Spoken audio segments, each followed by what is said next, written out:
Hi everyone, I hope you're really well. So Avon have just released a new eyebrow product and I wanted to show you how I use it to create a flawless brow. This is a perfect brow powder liner. There's quite a few shades to choose from with this one, so that's great. I've gone for shade Tawny, so have a look and see what you think. So I don't know how well you can see that, but that's like a foam tipped brush.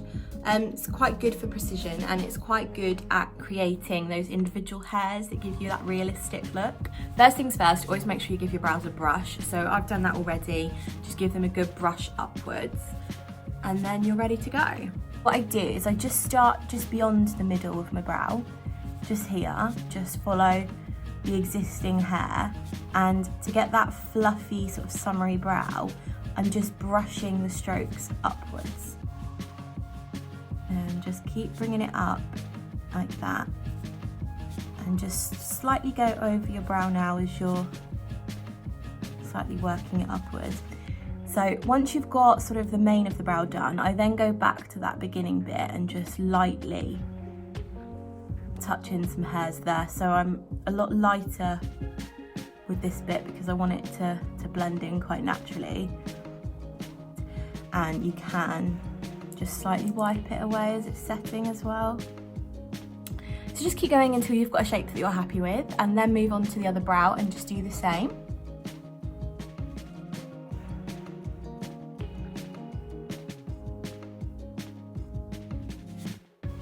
Now if you're like me and you've got quite thin brows, I quite like to thicken them up a bit. So what I'm going to do next is just go back over any bits where I don't have the hair there existing, and just sort of draw it in with the liner.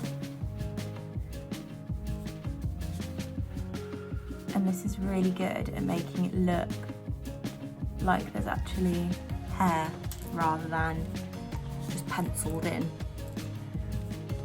Again, just on this side.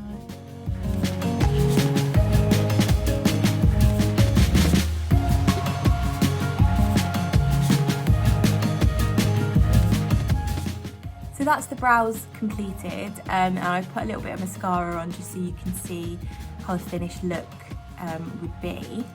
What I'm going to do now is show you what you can do to create a more structured brow.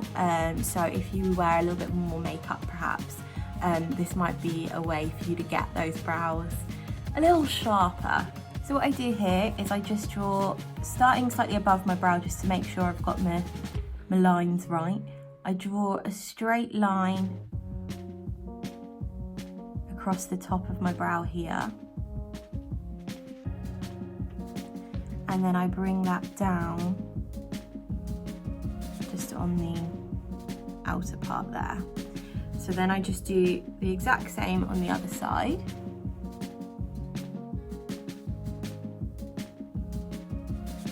Bring it down.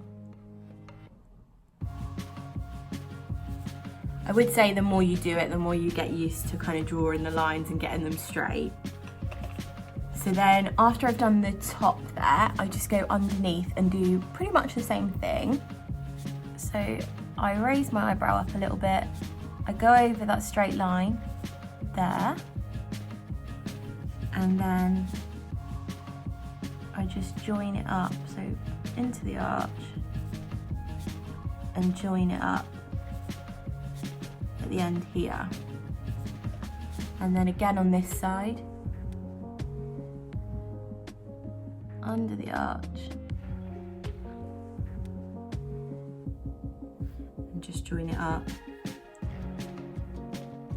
Now don't worry if you end up going a little bit too thin, because I'm one of those people that likes to go between the two products until I get it exactly how I want it. I don't ever get it in one go exactly right because I'm not a makeup artist. So I just do it like that until I'm sort of happy. And then you can take either a bigger brush or just use the brush that you've already started using, and just start to blend it out. So it can be a little bit easier with a bigger brush. I'll just show you with this one because I know that us normal people don't have a full collection of brushes always. And just like this. And you can see that then just starts to blend into your forehead, so you can't really see it's there. Obviously you can then blend a bit better with a beauty blender, a little bit of foundation, a bigger brush if you've got one, that helps. But as you can see, just using that, you do kind of lose it anyway. And then just underneath is sometimes easier with the smaller brush, because you can then do this and then pop your eyeshadow primer on underneath, sort of blend the two together. That always works quite well for me. So, like this. There we go. And really just think of it as kind of getting that base ready for your eyes to go for the next step. So normally if you're doing this, you would kind of go for a fuller application everywhere else as well. So then with these little corners here, they tend to be quite sharp then, so I just slightly blend then the concealer into those. Now again, don't worry if you sort of end up removing too much of the brow, because what I really like about this powder liner is it's so easy to then just go back in, pick out a few hairs, and still have that defined but natural look. Take your powder liner back and then just check for any hairs that just want a little bit of extra defining, anything that you've slightly hit with the concealer. And there you go, that's how you create a more structured and finished brow using the brow powder liner.